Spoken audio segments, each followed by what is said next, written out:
Welcome to the BS Your Way Through Life show. So happy to have you all here. We are in for a treat today.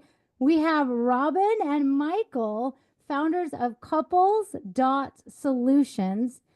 They bring over 70 years of experience helping couples strengthen their relationships. Robin is a therapist, author, and educator, while Michael is an expert in creating transformational programs.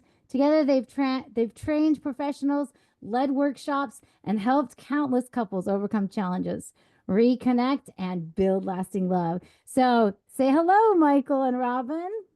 Hi, Hello. hi, It's pleasure to be such a here. pleasure to have you on here. Thank you. And yeah, tell us more about us. Like I gave a little blurb of everything, but yeah, go with it. How did you guys get into doing all of this?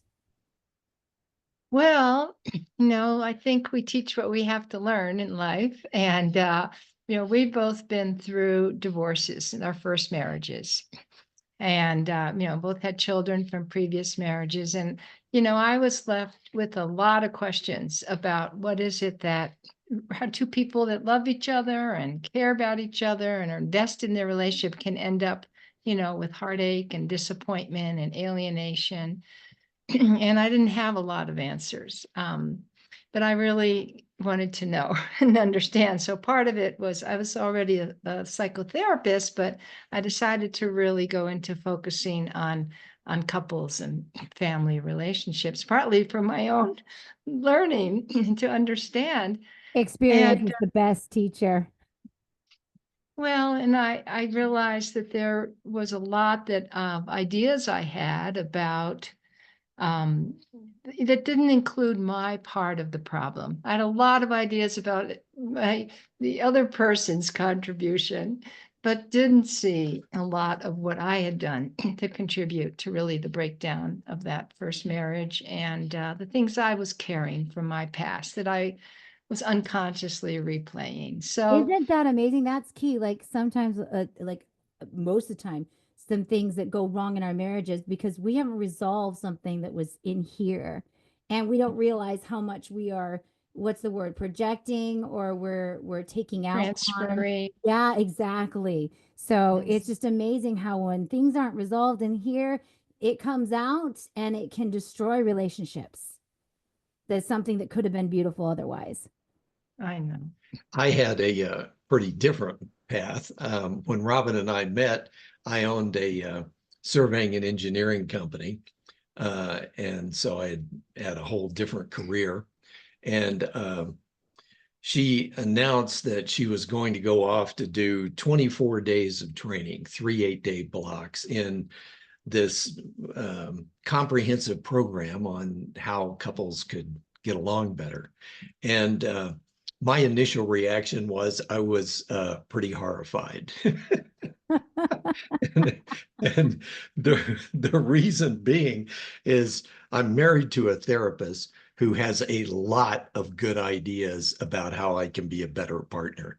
Right. And and to the extent she was accurate a lot of the time, didn't make it feel any better to be I'm getting her sure. coaching about how I could improve. So I'm like, oh no. So No I more. am I immediately got busy. I'm trying to dig up dirt on this organization, find something wrong. And in the process, I kind of got intrigued. It was pretty interesting stuff. So I surprised myself and discovered that partners could tag along with trainees. So I'm like, okay, at least I'll go get it firsthand. So she won't feel like she has to teach me, all 24 days worth when she gets back. So last minute decision, we're flying off to the East Coast. We end up at this training, and there were authors, pretty significant people there, and I'm the only non-therapist in the room, and we sit down, and right off the instructor, Dr. Gordon, claps her hands and she goes, "Oh, this is going to be such a good training. We're so fortunate that we have an actual couple here. So Mike, you and Robin can model all the tools for us, and that'll make it a much better experience." And Wow. I know. So You weren't there expecting we that. are. we're sitting in the middle of the circle. I've got sweat trickling down my back.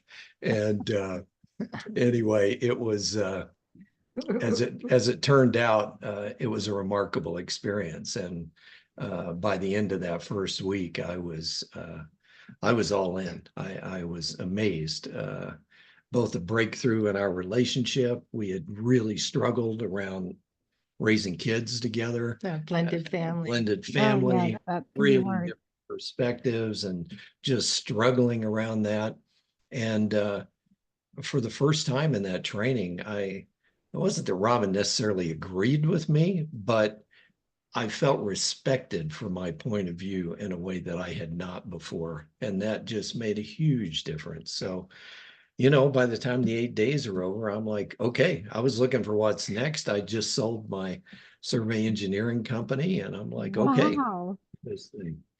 It's You really guys were surprising. called to do this. It's true.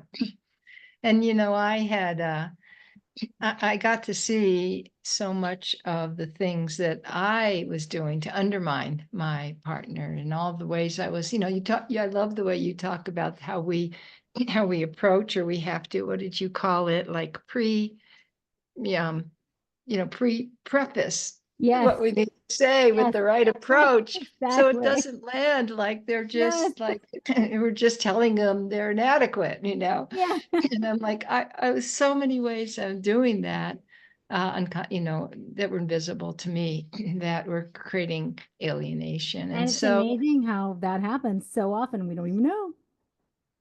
yeah, it's just, especially when we're stressed, we end up communicating in ways that are blaming, Yeah, it's true. undermining, and it's Oh, not going to turn out. yeah, it's so easy. And it's really hard too, because like when your partner, when you're the one that's being undermined or whatever, and they're stressed at that because they're stressed, being able to put your feelings aside and being able to understand them as opposed to be upset at them for how they're like maybe lashing out at you or whatever, or their words are harsh, instead being like, okay, they're going through something obviously right now, and then being like, okay, hey, and just being an anchor and like allowing yourself to just like, okay, just hear them out, be understanding, be loving, because that's what they need right now. They need your love, not your criticism of those moments. Well, that's a high bar, I find that. I mean, I'm impressed that you can do that as well as Here's you a high do, bar. because most of us, I think, when we're upset, can't just, have that higher perspective. We tend to get hooked into defensiveness or counter Oh, complaints and it's things so like that. hard. That is a lifelong practice. So what are your guys' on that? What are your guys' tools for this? Like in these moments, what do you do that simplifies it, that makes it like Yeah. easier, where people are like, that sounds unachievable? Yeah. Even in the bad, hard moments, how to do that. I'll say a little something, or do you want to start? Well, this is not actually a tool, but well, it kind of is. I I have this theory. I don't know if this applies to other men, but it seems to me it does. Is that a lot of it for me is tone of voice. Um, Oh yeah. Robin can say, because she's great at as a communicator, and she can say things really accurately and well. But if she's using a bad tone of voice, I'm just like, Yeah. that's my response. It doesn't matter what the words are. If she's It's talking to me the like I'm a tone. bad dog, I'm like, bummer. Not gonna And turn out. and when she uses her good dog tone of voice with me, I'm like, Right. what do you need? What do you I want? know. Like, I'm I, a good dog. I'll I do it. love I love that you said that, because my sister did an example one day when we were kids. We had this cat, and she's just like, watch, Buffy, it doesn't matter what I say to the cat, it matters how I say it. So she told the cat, she's petting the cat and stroking it sweetly and says, I hate you. I hate you. And the cat's purring, right? And then she goes, I love you to the cat. And the cat's like, I'm just, it's just like, so tone matters so much. So I love that you said Yes. that. Yeah. To It our, applies to cats too, to our apparently. animal brains Yes. that we all share. Exactly. Yeah. Well, one of the things, especially when it otherwise could be heated, and that's key, is to be able to always take turns. Take turns being the speaker and the listener. And then, well, actually, before that, there's the invitation rule. So that's the preface part, which is to say, I have a request or something I'm upset about. Is this a good time? Are you open and ready to listen?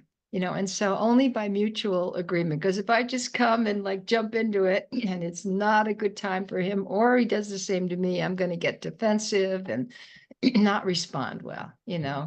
So that's the preface, Yes. and pick a good time, ideally in the next 24 hours. Like, to never have the time, it's not going to go well either. It will leak out. Right. So it has to be intentional and soon. Yes. Yes. Well, and at a moment where you really can sit down and pay attention, where you don't have other stuff pulling on you, so you're hurried or rushed. You can, It's worth setting aside the time to honor your relationship.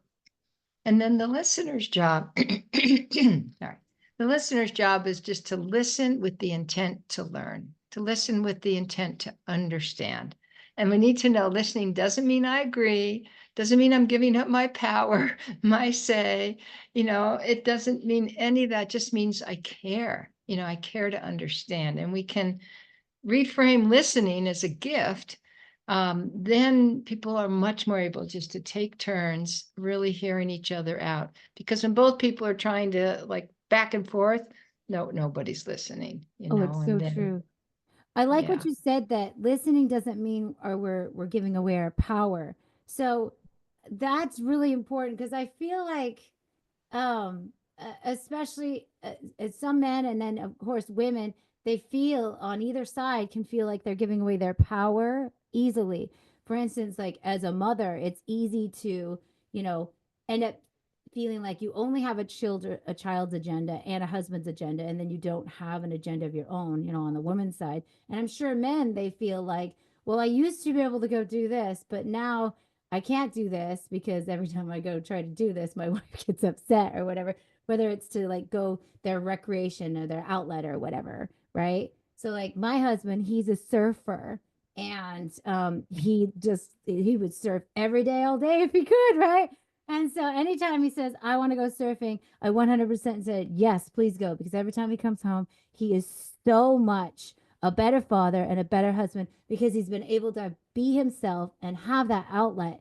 And if I were to hold him back from that, then he would just be miserable. And same with him and me. If he were to hold me back from my outlets, then I would just feel miserable. And it's just like, how do couples navigate feeling like they're not giving up their power? But I'm trying to figure out how to form this question. How do couples keep their power, and at the same time, they're not, I don't know how to say it.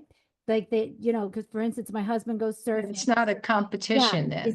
There you go. Right? That it doesn't turn into a Yeah, competition it's not. for my needs versus your needs. There you Well, go. I think part of the background, it's almost a universal. We find that most people feel like their partner's the one who has the power in the relationship. Yes. It is so common. And if I could just straighten them out, just, open up a little panel and adjust a few things here, then everything would be great. And it's a non-starter as a place to orient from. I like to say everybody knows that relationships are hard work. Well, actually, what I've found is that I'm hard and I'm a piece of work, and relationships are where I get to sort that out. Oh my So, gosh, that was so well said.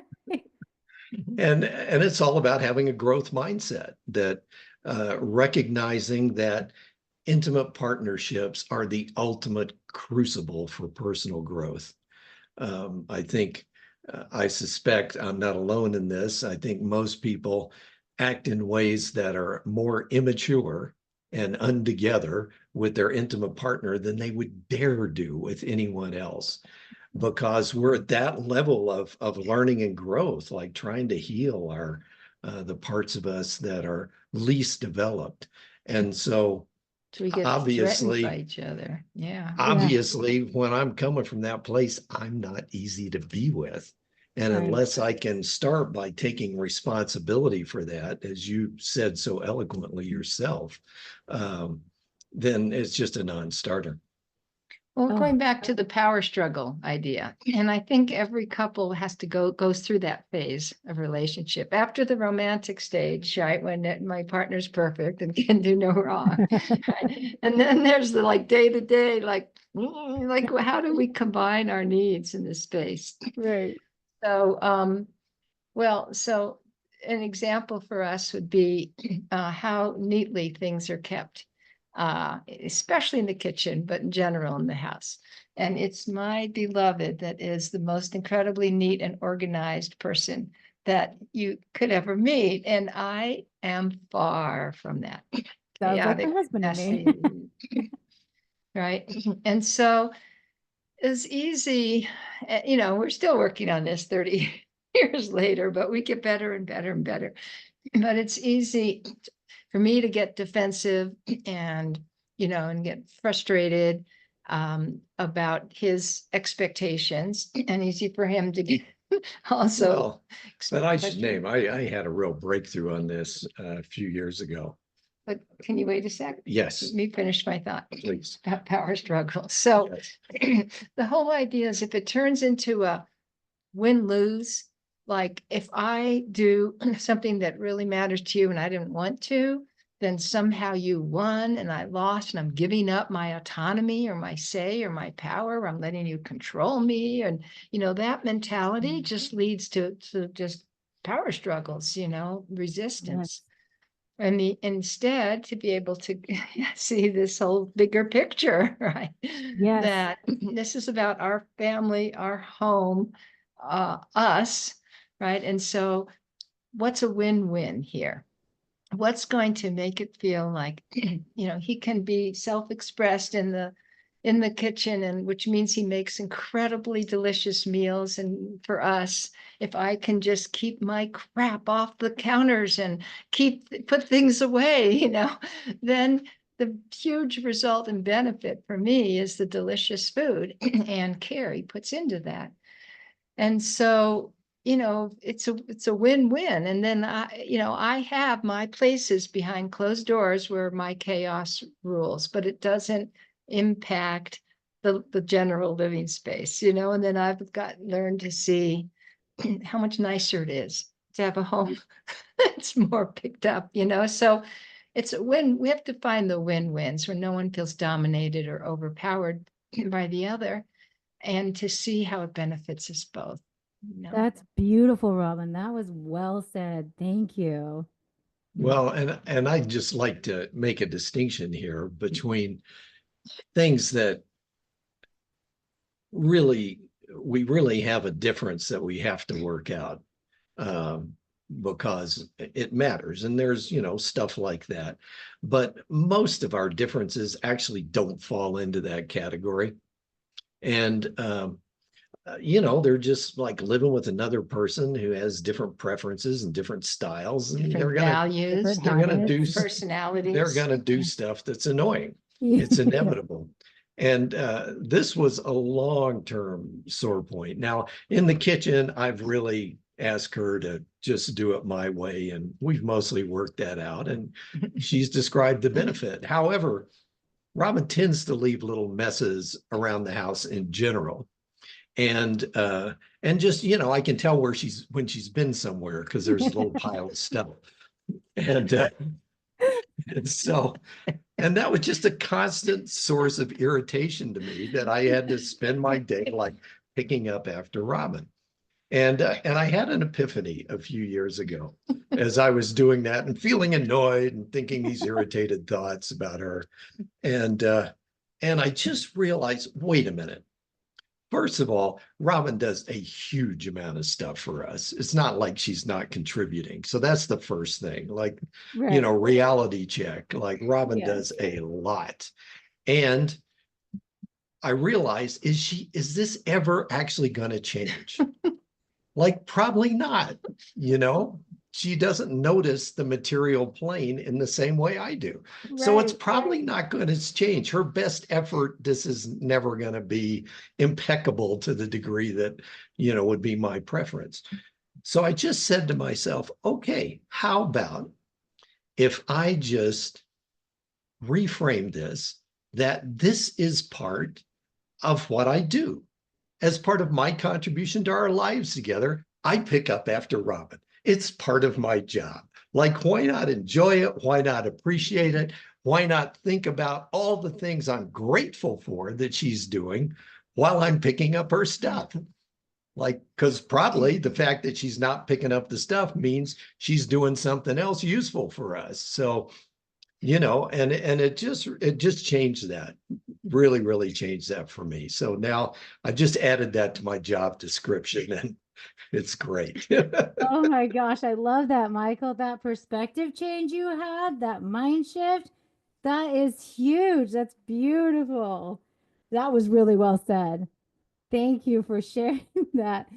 I'm so it's so amazing how when we have those aha moments and it changes it for us and its inside is changing and then our relationship and our environment and our life and just starts to increase and happiness starts to increase. It's just beautiful as Yeah. opposed to being stuck in Exactly. our ways and stuck in our frustrations. You chose gratitude over being, upset, and that's so awesome. So, what I had a question. So, what kind of misconceptions about what makes a relationship successful? What are some of the myths? Like people say, "Oh, this makes a relationship successful if you do this," but you're like, no. Do you have any things that you're like, no, that does not work. Don't do that. Well, I'll talk about one that comes to mind, which is the idea that um, that if you have conflict and struggles, then that means there's something wrong with your relationship or wrong with your partnership, like you shouldn't be together. And that is, I don't know. We've met thousands of couples over 30 years. I've never found that to be true. I mean, now I and then wouldn't be there's together if that were the case. But it's now and then there's some people who are just so smooth and compatible together. But mostly, this is a place where we get to work out all of our unresolved issues around connection and attachment. This is the person who it matters with now. And so the idea that we're struggling sometimes, or that either one of us has these meltdowns, or doesn't mean there's something like fundamentally wrong. And people tend to isolate and think and think it's unique, we're uniquely messed up. And in fact, that's where there's so much that we love to do in a group, besides privately. We teach group workshops because people get that really quickly. It's like, oh, this is normal. Everybody's dealing Yes. with some Oh, form of this. There's nothing wrong. The only thing that goes wrong is I try to hold it inside and don't get help.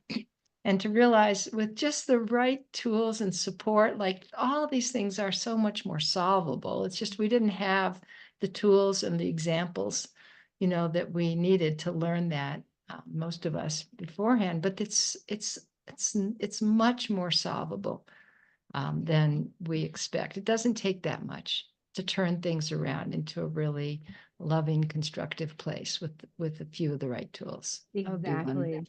And I think the best therapy sometimes can be knowing that you're not alone because it helps free you from inside and be like, "Oh, okay. So this is normal and I can work through this." Yeah, and there's nothing wrong. It's just part of the path, of working towards long-term and lasting love. Do you want to add anything? No, it's great. Thank you. Yes, I thank wanted you. to go back and say Yeah, something please. about gratitudes that you'd mentioned, Yes. Buffy. So, because you'd asked about what are some of the tools, that Yes. to deliver Yes. these I was results. actually going to bring that back. So one of the one about gratitudes is our first and most fundamental tool. We have people, we teach people, and that is to actually make it a practice to take, 5 minutes a day to sit down with each other, ideally face to face, face each other and hold on to each other, and just take a few minutes each to speak to what are the things about you that I love, I'm grateful for, appreciate all the little things you've done for me, for us, all the ways that you show your care and support. And there's new examples every day. There may be a quality like his attention to detail that is a quality I can appreciate every day. But then there's new examples like the ways, you took that flyer and went through it and saw this line was missing and had this great awareness about the time schedule, and that you saw this, this thing, this It's my engineering mind still at work.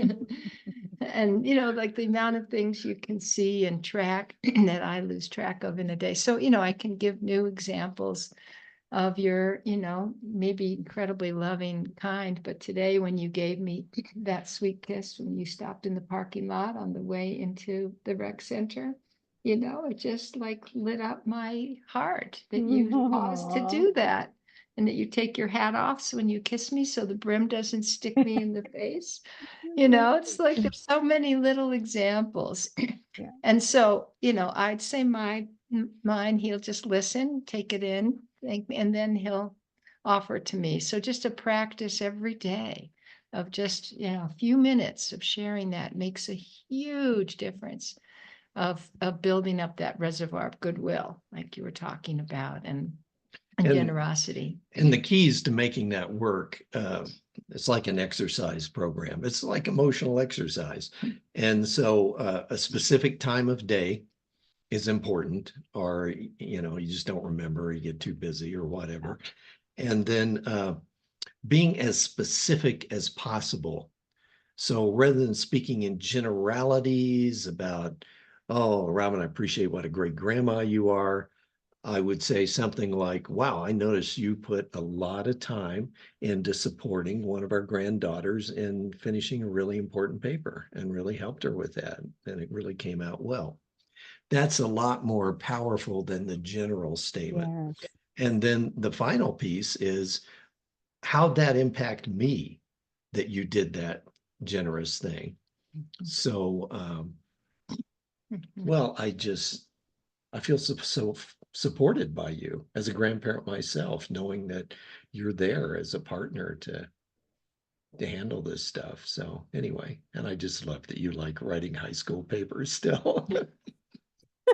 That's so great. That's so cute too. Oh, And so then the last thing is facing each other and holding hands. Yeah. okay. And just those few minutes a day, no matter how busy, especially young parents are, both people working. I had one couple where, everything had broken down in terms of affection, intimacy, closeness. They were just so struggling with trying to keep all the balls in the air. And they said just this one thing they did every night.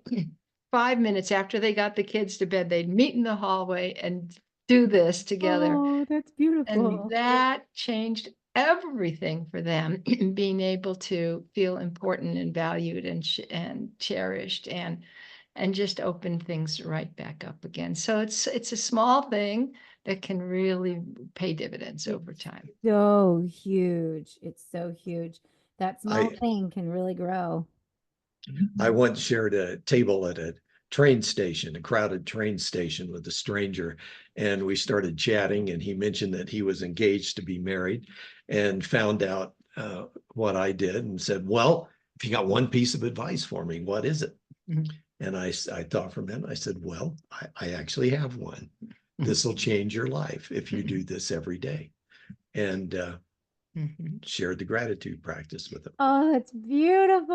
Oh my goodness. That's so what would you say though to someone who is feeling bitter? Like a couple has gotten to the point where there's so much bitterness, they do not have any, like, that feeling where you're like, I do not feel grateful because I'm angry right now. So what do you In say to there. them? Yeah. Well, it's not enough just to focus on the positive, right? When there's things that are unresolved, we have resentments and pain and mistrust about, we've got to have the tools to also clear that up and ask for what we really want and need instead and advocate for change. So, I mean, they go together, you have to have both.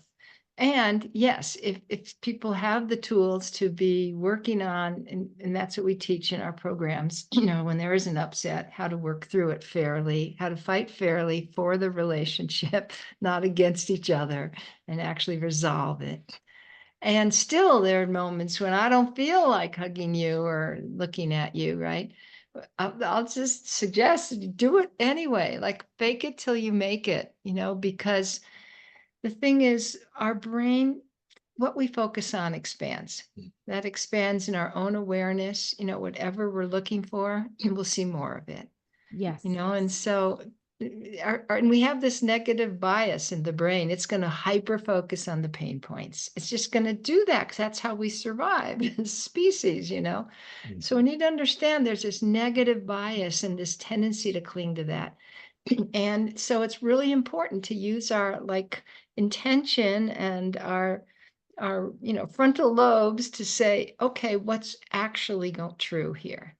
And it's not accurate that it's all bad. There's always good. And the more we speak to that, the more we'll see. And the more we mention it, the more it'll come back. Like you're a parent, right? With your kids, right? When you're praising them, you're going to see a lot more than if you're putting them in trouble, and we're the same. Like we need that. It's so true.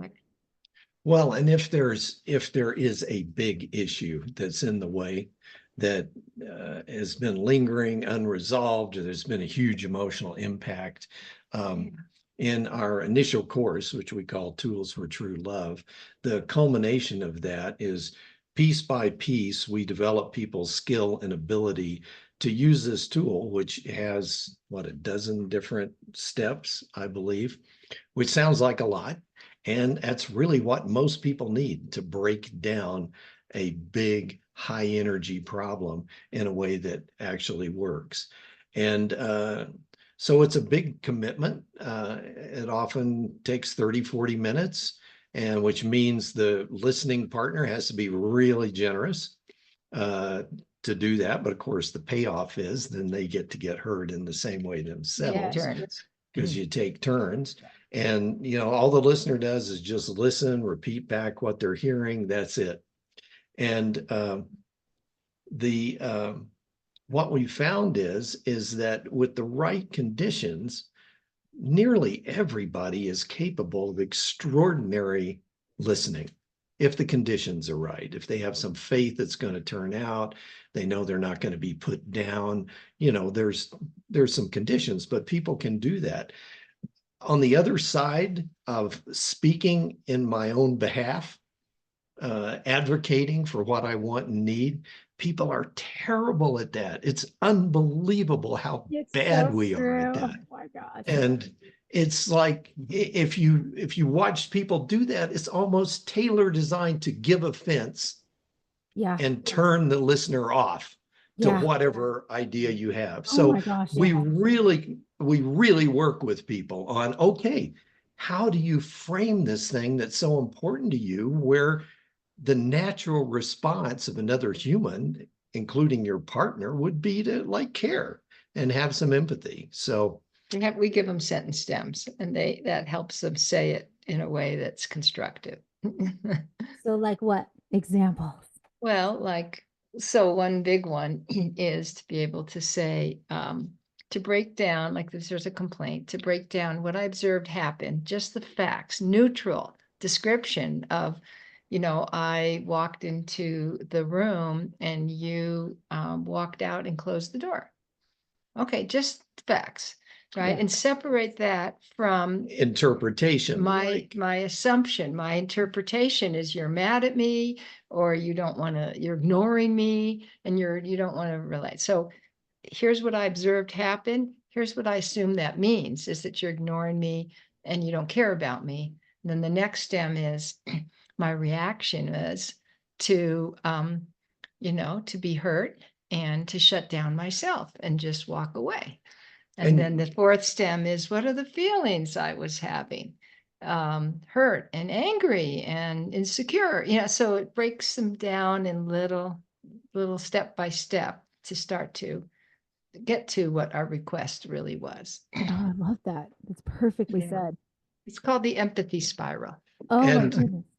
and it's important to be able to say what all my assumptions are about you, but it needs to be clear that that's what I'm doing, as opposed to starting there like it's the gospel truth about you, and I know better what's true about you than you know yourself, and you need to listen to how I know you better.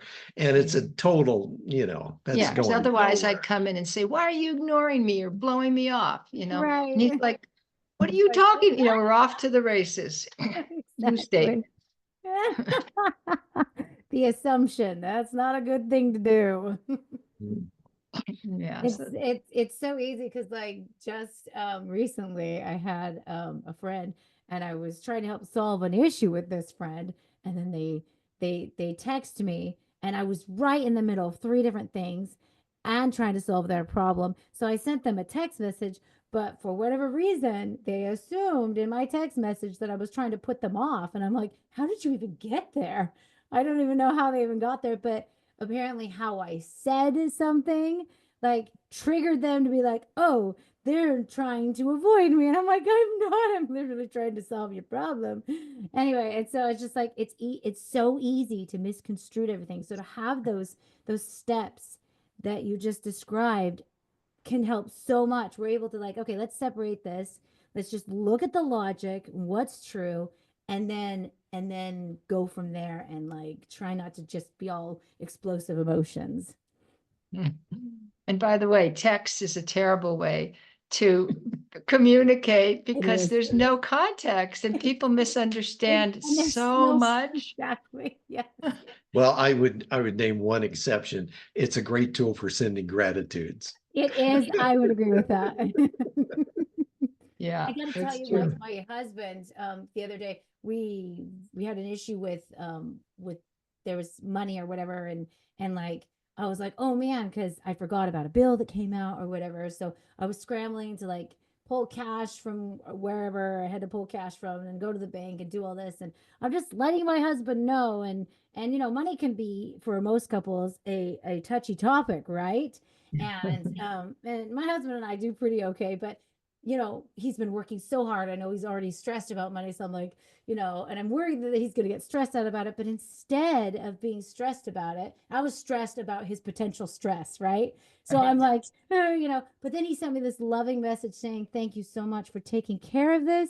And I just got teary eyed. I was just like, oh, and he's just like, I'm glad that I didn't have to do it and that you have it under control. And I was just like, oh, I needed that so badly because I felt out of control and like I wasn't doing everything right because I forgot, but instead he just was grateful and it was just it's what I need. And I think we need to remember to do that for each other. Like we get stressed and we don't have any idea what's going on inside here or here sometimes with our partners, and we need to like try to step outside of ourselves and think of that. Yeah, and you can never do too much of that positive, feedback. Exactly. So, what are your top, so obviously gratitude's one, right? And what are your top three things if you were to give someone some advice right now who needs it, what's your top three marriage tools fixing? Gratitude was the one, and what are the other two that you're like, these are the other two most important? You do forward focus requests? Sure. You want to do it? Sure. All right. This is because these are simple things that people don't have to take our whole class to get, right? Yeah, simple is we good. We do teach these in a little 2-hour intro online if people want to learn a couple of simple ones. But wonderful. Well, yes, that is one of the answers, just to be honest. Take a class, and we have great ones, and they'll turn that around for you. Do they go to couples dot that I forget what it was. Couples.Solutions. Solutions. Is that your website that they go to where they can find everything? Okay. I'll make Yes. sure I link that in the show notes because I want people to find you. Like, there is not a lot of people out there that do what you do, that have these particular steps, that teach people the inner, work and how that can improve your marriage and everything. Like, more people would stay married if they had your mindset and if they had your classes. So yeah, we need to spread this. So okay, take Not hard. classes. And what's Well, and well, let me just mention while we're on the topic, I think one of the, I mean, we've spent 30 years, we've certified in a dozen different programs trying to pull the very best, most workable, user-friendly stuff that really gets people where they want to be. But I think the most powerful thing we do, this is a feedback we get, is anything we're teaching, we model it. So let's say we're teaching a conflict resolution tool.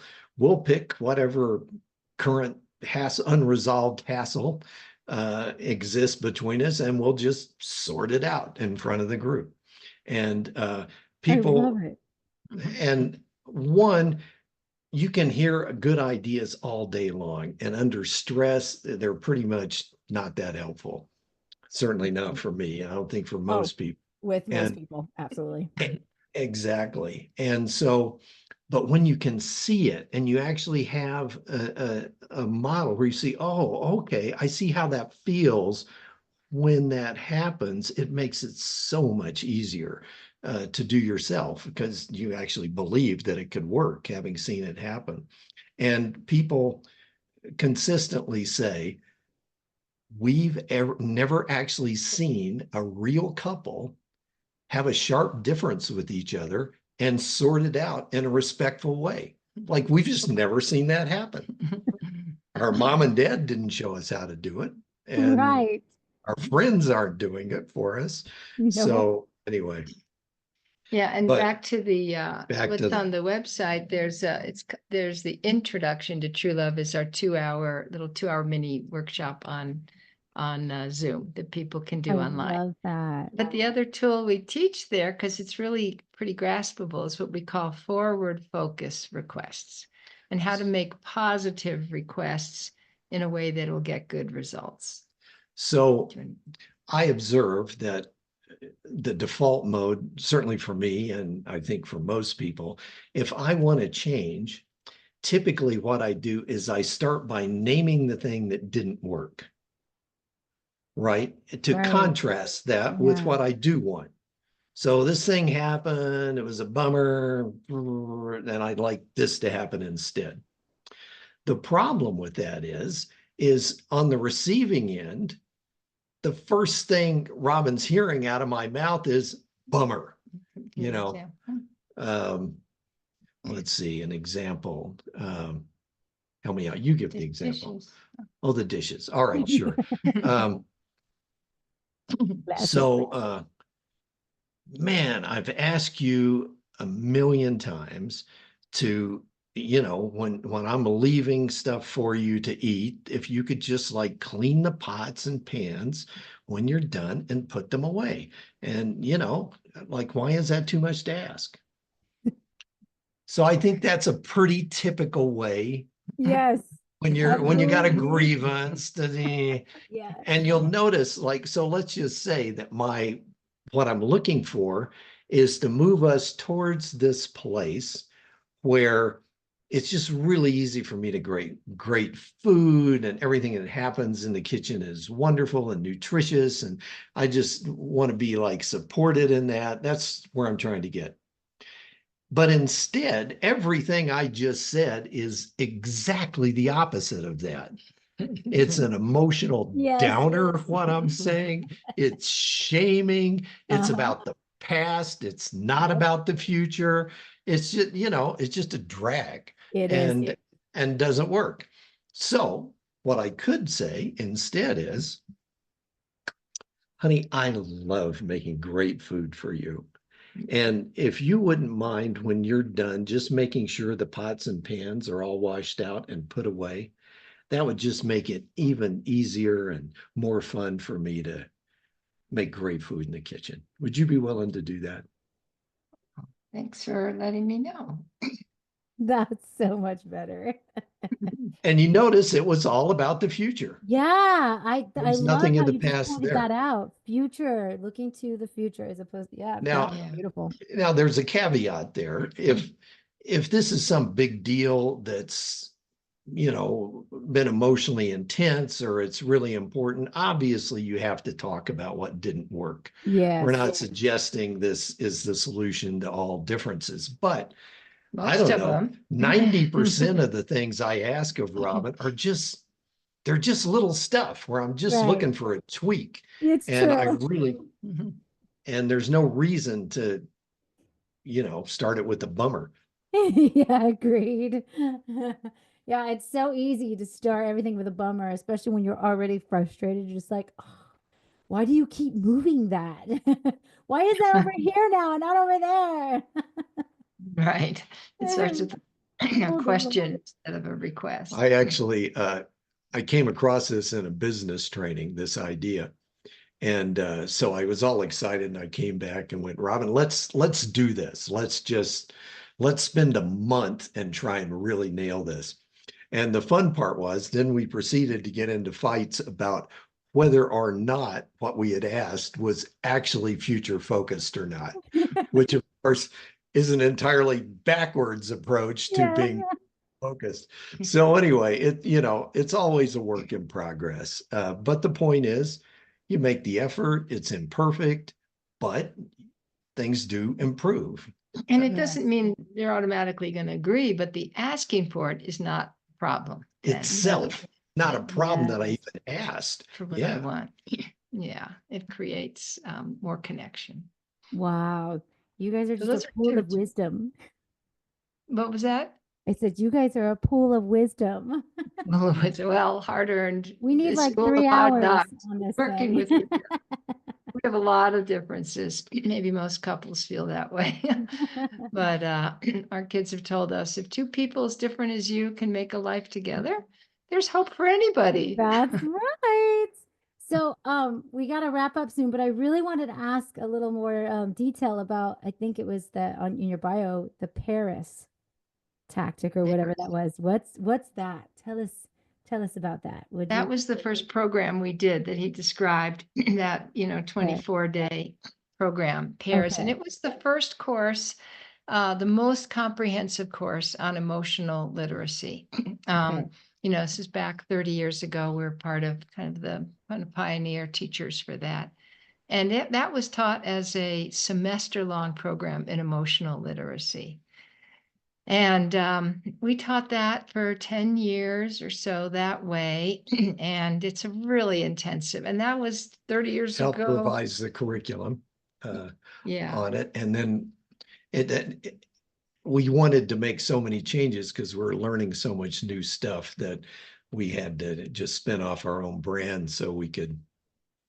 Yes, we started creating shorter courses with more, and with bringing together more of what we were learning outside of pairs, as well as what we're learning from each other. We're constantly Right. Right.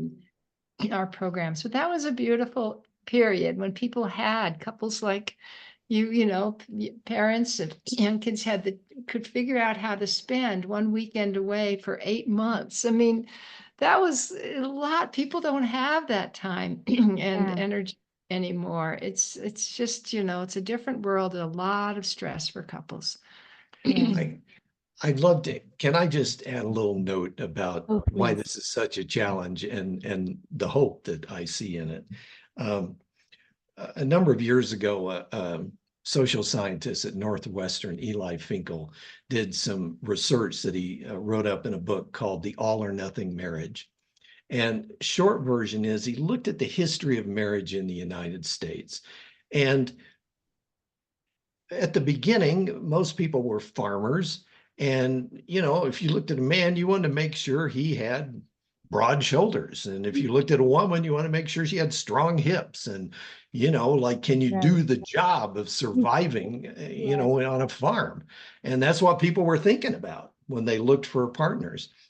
And the whole idea of marrying for love, the notion of romantic love, is just over 100 years old in the United States. That wasn't always there. So that was a new idea post-Civil War, that, you'd marry for love. Well, the third major shift happened in the 1970s when people shifted to start thinking that I have a right to be self-actualized. Like I have a right to be my best self. And you, my partner, needs to support me in doing that. And that's a whole nother ball game. Like that I'm in this to be my best self. My parents and grandparents weren't thinking about that. That wasn't part of their agenda. And you add to that the fact that roles for most people are no longer clearly defined. So we have to negotiate. Everything is a negotiation. Yeah. So all of a sudden, the bar for being happy and satisfied in marriage has exploded in the Loaded. last Yeah. 50 years, exploded. And a lot of people are failing at it. And young people are getting married at lower rates than ever. So, that's the bad news. But Yeah. he found something very hopeful and optimistic, which is that for people who have a growth mindset and have the resources and ability to train themselves in the necessary skills to meet this high bar, which very few of us got any training relative to the communication skills, the interpersonal skills, the emotional awareness necessary to do that. For those people, they're reporting higher levels of happiness and satisfaction than has ever been measured since the question's been asked about happiness in marriage. So that's the good news. It's a high bar, but if you have the skills to get there, there's a possibility in intimate partnership that, again, I don't think our parents and grandparents, it wasn't even on their radar screen. That's wow. That's I like all those examples. Amazing.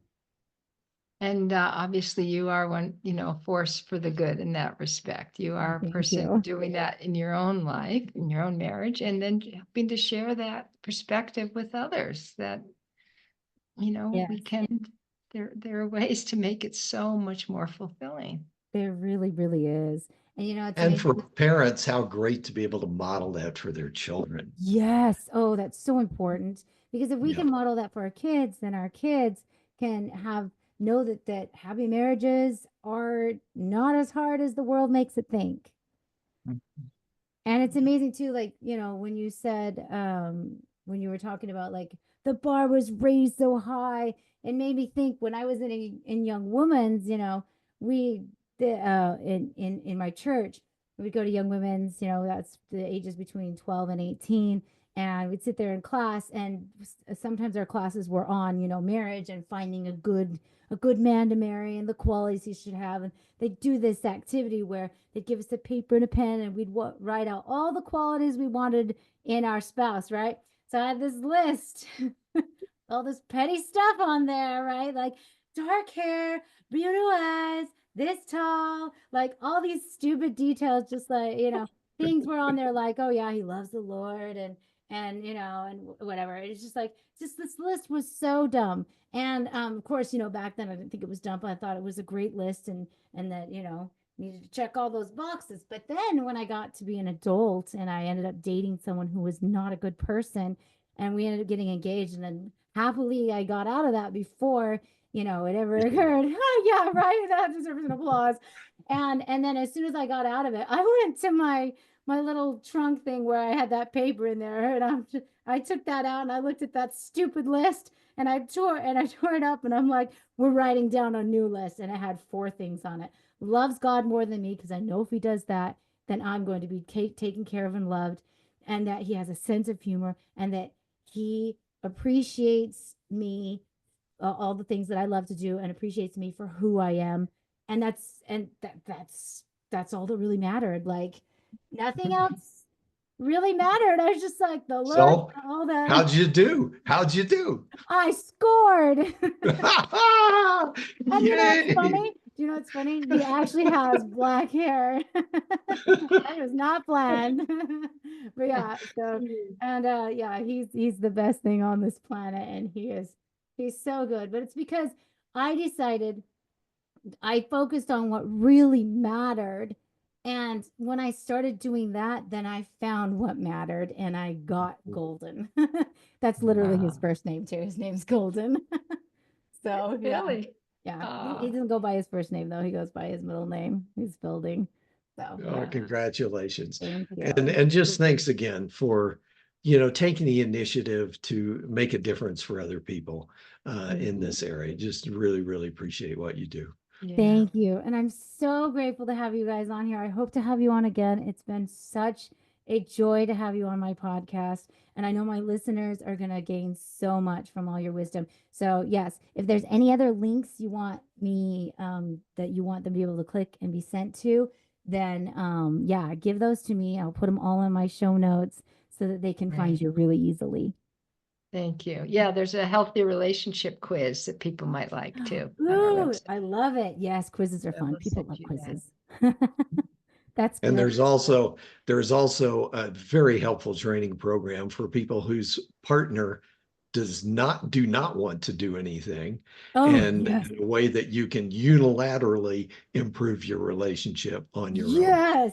Oh, I love Mhm. that. That is so needed because people think, well, I can't because my partner is not on board. They don't have to be on board for you to have a happy marriage. You literally can make the changes by doing certain things. It's so true. So, yay. Well, thank you Okay, again, Robin and Buffy. Michael. I Nice really to meet enjoyed you. you. Very nice Well, to meet you. Keep in touch. okay. Okay, Take care. bye now. You too. Bye.